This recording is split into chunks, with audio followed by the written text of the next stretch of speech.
J'ai la flemme d'enregistrer. Ça enregistre là? Fin 2021-2022 fut une période exceptionnelle pour Orelsan, non pas parce qu'il a eu 40 ans, mais grâce principalement à la sortie de son dernier album, Civilisation. Cet album n'est sorti que mi-novembre 2021 et pourtant ça a permis à Orelsan d'être le meilleur vendeur de disques en France en 2021, mais aussi en 2022. Sa tournée a aussi réuni plus de 600 000 spectateurs cumulés. Il a obtenu 2 victoires de la musique avec la chanson originale de l'année et l'artiste interprète masculin de l'année. Il a été élevé au titre de chevalier des arts et des lettres et selon certaines rumeurs, Civilisation pourrait être son dernier album. Trop vieux pour encore faire du rap? Trop riche peut-être? Pour répondre à cette dernière question, j'ai mené ma petite enquête pour comprendre comment, entre Perdu d'avance en 2009 et aujourd'hui, Orelsan avait géré ses affaires. Et après avoir étudié les statuts de ces différentes sociétés, après avoir analysé les comptes que j'ai pu récupérer, je vous dirai qu'il s'en est plutôt bien sorti, à une exception près. Mais ça, on en parlera un peu plus tard. Surtout, je vous répondrai qu'il n'a jamais été individualiste et que ça a commencé avec ses amis, puis ses parents et enfin son épouse. Bâtard, t'es fan de comptabilité, t'es qu'une merde si tu veux mon avis subjectif. Merci. Pour commencer et pour comprendre par la suite l'évolution des entreprises d'Orelsan, je vais juste commencer par vous expliquer d'une manière Simple, basique. comment un artiste est rémunéré. En simplifiant à l'extrême, il existe 3 sources principales de revenus pour un auteur, compositeur, interprète. Ce sont la production et la vente des albums physiques et digitaux, les droits liés à la diffusion des musiques à la radio mais aussi sur les plateformes de streaming, et l'organisation des concerts. Et même si aujourd'hui la vente d'un album est beaucoup moins rémunérateur qu'à une époque, c'est toujours une étape indispensable pour permettre ensuite la diffusion en masse de la musique et aussi organiser les concerts. Et pour réaliser un album, un artiste va souvent s'entourer d'un producteur, d'un éditeur et d'un label. Le producteur, comme son nom l'indique, a pour rôle de produire l'album, c'est-à-dire de financer, d'assister, de superviser et de finaliser chaque titre pour que l'album devienne bankable. L'éditeur, lui, va ensuite exploiter l'œuvre finale au service de l'auteur et du compositeur, principalement dans un objectif d'augmenter les droits d'auteur. Et le label, lui, va aider financièrement à la production de l'album, puis aura un rôle commercial en s'occupant de la diffusion, de la communication, de la promotion de ce même album en échange d'une partie des recettes sur les ventes. Et si on prend l'exemple de Perdu d'avance sorti en février 2009, qui est le premier album studio d'Orelsan, l'auteur était principalement Orelsan, le compositeur principal était Skred, qui avait aussi la casquette de producteur de l'album. L'édition était faite à une société qui s'appelle Seven Magnitude et on y reviendra dans 2 minutes. Et le label était une autre société, Troisième Bureau, qui est un sous-label de Wagram Music. Et donc pour la vente et la diffusion de Perdu d'avance, les recettes étaient réparties entre Troisième Bureau, Seven Magnitude, Skred et Orelsan. Et comme Orelsan était à la fois auteur et interprète, il était rémunéré plusieurs fois au cours de cet album. Il a normalement touché un cachet lors des répétitions et de l'enregistrement de l'album et aussi lors des concerts de la tournée. Il a touché ensuite des royalties lors de la vente des albums en fonction du contrat qui avait été signé. Il a touché et touche encore une partie des droits SACEM qui sont normalement répartis entre l'auteur, le compositeur et l'éditeur. Et il a touché et touche encore également une partie des droits Spray qui sont répartis entre le producteur et l'interprète. Ce premier album est donc sorti en 2009 et lorsque j'ai fait des recherches sur les différentes entreprises d'Orelsan, Je m'appelle Aurélien Cotentin. je n'ai rien trouvé avant début 2012. Ce qui voudrait dire que pour Perdu d'avance, mais également pour Le Chant des Sirènes, Orelsan avait principalement à l'époque le statut de salarié et donc d'intermittent du spectacle. Mais à cette même époque, 2 amis d'Orelsan avaient déjà, eux, créé une société, Seven Magnitude. Oui, celle qui s'occupait de l'édition des 2 premiers albums. Et ces 2 amis, ce sont Skred, le compositeur principal des musiques mais aussi le producteur des albums, et Ablai, l'un des backers, en français celui qui chante en seconde voix principalement lors des lives. Donc au final, Skred était rémunéré 3 fois lors des 2 premiers albums d'Orelsan, en qualité de compositeur, en qualité de producteur, mais aussi via Seven Magnitude en qualité d'éditeur. Comme on le voit dans les statuts, Seven Magnitude est une société créée en mai 2006 par Mathieu Le Carpentier et Abdoulaye Doucouré, les véritables noms de Skred et d'Ablai. Et maintenant, vous comprenez cette phrase ? 7e magnitude, certains rêvent de signer en major pendant qu'on en fabrique une. Et si on regarde l'historique de ces 2 personnes, la création de cette société correspond à la période où Skred a été connu grâce à la composition de 3 titres de l'album de Diams, Dans ma bulle, Petite banlieusarde et surtout La Boulette. Génération Si. Et de cette dernière chanson, Skred a dû en tirer un certain montant de droits SACEM et je pense que c'est pour ça qu'il a aussi créé en août 2006 une activité BNC pour optimiser principalement ses cotisations sociales et la fiscalité sur ses droits d'auteur. En gros, résumé, une activité BNC, bénéfices non commerciaux, c'est la seule manière, je dirais, professionnelle de percevoir des droits SACEM. Et la seule solution pour un artiste d'optimiser ses recettes, c'est de créer une entreprise individuelle imposée aux bénéfices non commerciaux. Et si je vous parle de ça et de l'évolution de la situation professionnelle de Skred à l'époque, c'est qu'Orelsan a fait à peu près la même chose quelques années plus tard, peu de temps après la sortie de l'album Le Chant des Sirènes. Son deuxième album est sorti fin septembre 2011. Le single La Terre est ronde, qui est l'un des plus gros hits commerciaux d'Orelsan, est sorti en décembre 2011. Et je pense que pour les mêmes raisons que Skred en 2006, Orelsan a créé en janvier 2012 son activité BNC pour gérer ses droits d'auteur. Chef d'entreprise, je rapperai pas des chiffres. Ouais, mais pour des raisons d'optimisation fiscale et sociale, il a aussi créé une société que j'appellerai Saitama. Alors, pour des raisons de confidentialité, comme les sociétés d'Orelsan ne sont créditées nulle part sur aucun album, j'ai préféré modifier leur nom dans cette vidéo. Mais ne vous inquiétez pas, toutes les informations financières sont, elles, correctes. Donc, comme Orelsan ne fait jamais rien seul, Saitama a été créé en janvier 2012 avec sa maman Nelly Cotentin. La société a été créée sous la forme d'une société à responsabilité limitée, ayant pour activité principale l'édition musicale, la production et l'exploitation d'œuvres et le merchandising. Orelsan possède 80% de la société et sa maman 20%. Ce qui est rigolo pour la création de cette société, c'est que pour augmenter le capital de la société et du moins sa participation, Orelsan a apporté pour 2 000 € de matériel audio sur les 7 500 € de capital. Plus j'avance, plus je grandis, plus je comprends rien. En fait, ce qu'il faut savoir, c'est que lorsque l'on crée une SARL, on peut apporter du matériel sans procédure lourde et compliquée, qui serait la nomination d'un commissaire aux apports, à la double condition que les apports en nature, c'est-à-dire en matériel, ne dépassent pas cumulativement 30 000 € et la moitié de la valeur du capital social. Ce qui est bon dans le cas d'Orelsan avec 2 000 € de matériel sur les 7 500 € de capital. Quand on a commencé à avoir une activité et qu'on a fait quelques investissements à titre personnel avant de créer sa société, l'apport du matériel en capital de sa société est un moyen à moindre frais d'augmenter la valeur de ce capital et donc les apports des associés lors de la création d'une société. Et pour en revenir à Orelsan, en complément au niveau de Saitama, c'est aussi sa maman qui a été nommée gérante de la société. Et pourquoi ? Je sais pas. Pour moi, il pourrait y avoir 3 raisons qui expliqueraient ce choix de ne pas nommer Orelsan, mais sa maman en qualité de gérant, alors qu'il détient, lui, 80% de la société. Soit en raison des différents déplacements d'Orelsan, il était peut-être plus simple pour sa maman que pour lui de gérer les différentes affaires de la société. Soit, comme sa maman avait 54 ans à l'époque, ce choix a été fait pour lui permettre de cotiser ces dernières années avant la retraite. Soit, comme un gérant majoritaire d'une SARL paye des cotisations sociales même s'il ne prend aucune rémunération, il a été décidé de mettre sa maman en qualité de gérante minoritaire pour éviter justement les cotisations sociales. Vous choisissez l'option que vous voulez. Si vous avez une autre idée, n'hésitez pas à me l'écrire. Mais s'il a été fait ça pour faire des économies, et on le verra un peu plus tard, associer des parents, de la famille ou des amis dans ses affaires, ça peut coûter extrêmement cher. Et ce sera le cas pour Orelsan. Mais ça, on en parlera un peu plus loin. Donc ensuite, entre 2012 et septembre 2017, avec la sortie de son 3e album La Fête est finie, je n'ai pas l'impression qu'il se soit passé grand-chose dans les sociétés d'Orelsan. J'ai des centaines de trucs sur le feu.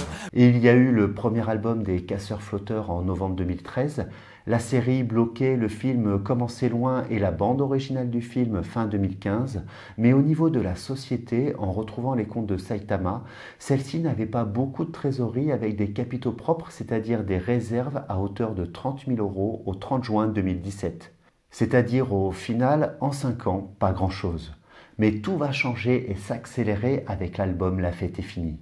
T'attends le déclic qui te rendra riche et célèbre. Et c'est ce qui est arrivé. Même si la société d'Orelsan n'est pas créditée sur l'album, elle devait quand même bénéficier d'une partie des recettes car elle a perçu 650 000 € de bénéfices attribués entre juillet 2017 et juin 2018 et 866 505 € entre juillet 2018 et juin 2019. Plus d'1,5 million en 2 ans. Ce qui fait que la société a tout de même aussi payé plus de 370 000 € d'impôts sur les sociétés sur cette période. Mon banquier m'avait prévenu, les impôts vont te foutre à terre. Ouais, ça fait toujours mal, même quand on gagne beaucoup d'argent. Et au final, en intégrant aussi les autres frais et les autres recettes, les réserves de la société sont passées de 30 000 euros en juin 2017 à presque 1 million d'euros en juin 2019. Et vous feriez quoi avec cet argent? C'est un pour la monnaie, deux pour le show business. J'ai plus la tête sur les épaules. Bah, pas du tout. Orelsan, lui, ne s'est rien distribué, il n'a rien dépensé, il profita juste d'une partie de ces sommes pour faire de l'investissement immobilier. En fait, en août 2018, la société civile immobilière L'Arbre Saitama fut créée principalement pour acheter des biens immobiliers et les louer. Orelsan possède en direct 51% de cette société et Saitama est également associé à hauteur de 49% dans cette même SCI. Je pense que la SARL a été intégrée dans ce projet pour permettre à Saitama de prêter de l'argent à la SCI pour qu'elle ait les moyens de réaliser des investissements immobiliers à moindre frais. Et c'est ce que l'on voit dans les comptes de Saitama où un prêt de 274 300 euros apparaît au 30 juin 2019. Et toujours pour des raisons familiales que je n'explique pas, la maman d'Orelsan a une nouvelle fois été nommée gérante de la société. Au cours de cette même période, Je continue de faire du chemin pour devenir moi-même. entre juin 2017 et 2019, Orelsan participa aussi à titre personnel à la création de deux autres sociétés, Avnier en septembre 2017 et Saitama Édition en avril 2019. Avnier est une société à responsabilité suisse qui a été créée par 4 associés. Orelsan à hauteur de 38%, sa femme Aya Randriambolaina à hauteur de 12%, il détient donc tous les deux la moitié de la société. Et les deux autres associés sont une société d'investissement de Normandie et Sébastien Stapazon, un Suisse, d'où sûrement la nationalité suisse de la société. Et vous le savez peut-être, mais Avnier, c'est une marque de vêtements qui a été créée par Orelsan et Sébastien Stapazon et qui n'a pas été le meilleur investissement d'Orelsan. Alors, je n'ai pas l'impression qu'il ait perdu réellement de l'argent, mais fin 2019, quand cette société a été apportée à une autre société, la SAS Avnier, l'ensemble des titres de la société a été valorisé à 18 350 euros. 18 350 euros pour l'ensemble de la société alors qu'elle réalisait tout de même 600 000 euros de chiffre d'affaires et un peu plus de 60 000 euros de résultats en 2018 selon le rapport du commissaire aux apports. Mais comme elle avait dû perdre beaucoup d'argent en 2017, elle n'était estimée qu'à cette valeur de 18 000 euros en 2018. Et je ne vais pas vous spoiler la fin de la vidéo, mais fin 2021, cette société ne valait plus grand-chose. Donc en 2017, Orelsan participa à la création de la société Avnier et en 2019, il a créé avec son père cette fois la société Saitama Édition. Orelsan détient 80% de cette nouvelle société à responsabilité limitée et son père, Pascal Cotentin, détient les 20% restants. La société a un capital de 7 500 euros, exactement comme Saitama, mais cette fois, il n'y a eu que de l'apport en numéraire, c'est-à-dire en argent. Je pense que cette société avait pour intérêt de séparer les différents projets d'Orelsan, car elle a pour objet social une activité un peu différente de Saitama, en ce sens où Orelsan a ajouté une activité littéraire et une activité cinématographique. Et pour ne pas changer les bonnes habitudes, son père, comme sa mère dans la société Saitama, a été nommé gérant de la société Saitama Édition. Donc en avril 2019, après cette opération, on peut résumer la situation des sociétés d'Orelsan de la manière suivante. Orelsan a une entreprise individuelle BNC pour gérer une partie de ses activités. Il détient aussi avec sa mère qui est gérante la SARL Saitama. Il détient avec son père qui est lui aussi gérant la SARL Saitama Édition. Il détient avec la société Saitama la SCI L'Arbre Saitama. Et il détient avec sa femme et d'autres associés la SARL Avnier. Et pour finir, on pourra ajouter qu'il travaille avec la société Seven Magnitude qui appartient à Scred et à Ablaye. Donc à cette époque, comme vous pouvez le voir, les entreprises d'Orelsan, c'était vraiment une histoire de famille. Mais dans l'année qui va s'écouler, deux événements vont tout changer.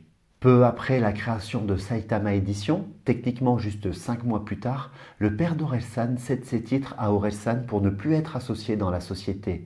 Il n'a pas dû y avoir de conflit entre les deux car le papa d'Orelsan est resté gérant de la société. Mais donc précipitamment, il a dû revendre ses titres sans que j'en comprenne réellement la raison. Un jour elle m'a dit je sais pas tout. Comme la société n'avait été créée que quelques mois plus tôt, elle n'avait pas pris réellement de valeur et Orelsan a racheté au final les titres de son père pour la somme qui avait été investie à l'époque, c'est-à-dire 1500 €.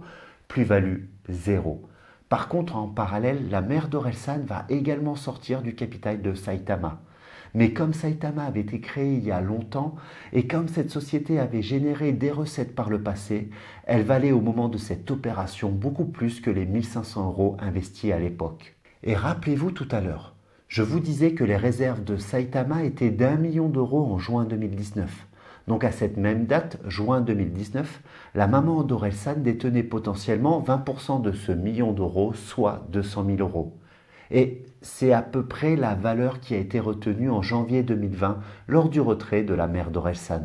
Ces titres ont été rachetés pour la modique somme de 230 000 €. C'est mon intégrité que j'achète, c'est ce que j'appelle payer le prix des rêves, hein. Ouais, mais quand je vous disais qu'il fallait réfléchir avant d'associer des amis ou de la famille, dans le cas présent, ça fait tout de même une plus-value de 228 500 € en 8 ans, en ayant investi 1500 €, et cela grâce principalement au travail d'Orelsan. Et le pire, c'est qu'à ce moment-là, pour qu'Orelsan récupère 100% des titres de sa propre société, c'est normalement à lui de les payer les 230 000 €.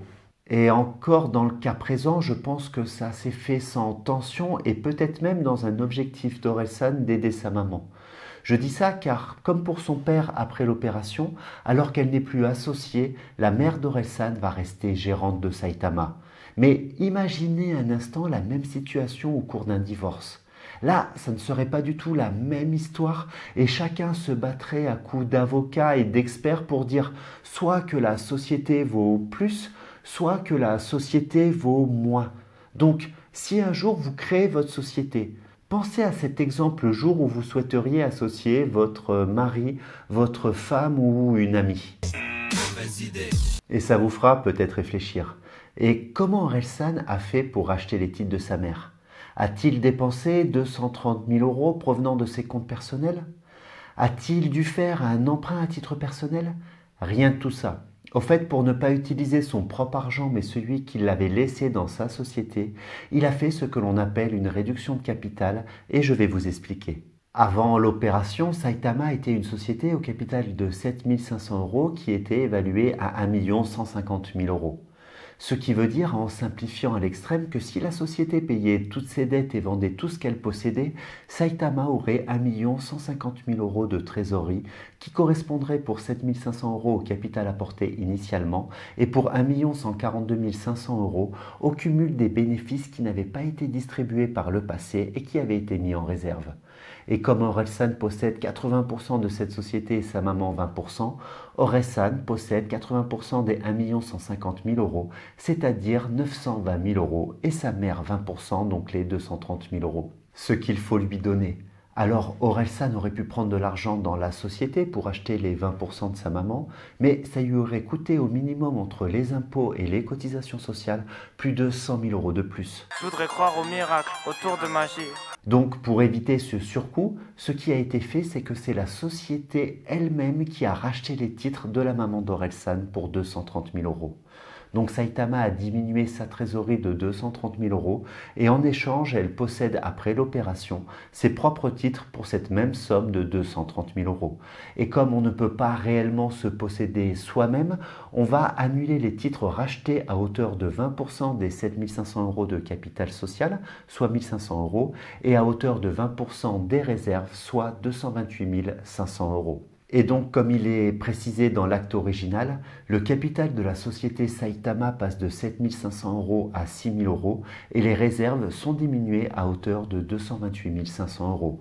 Ce qui fait qu'au final, Orelsan possède 100% d'une société qui ne vaut plus que 920 000 euros sans avoir à sortir personnellement 230 000 euros.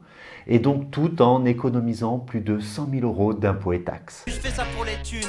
Et c'est pour ça que lorsqu'il y a de la trésorerie dans une société, pour faire sortir un associé, par exemple s'il part à la retraite, la réduction de capital est souvent une solution qui est envisagée.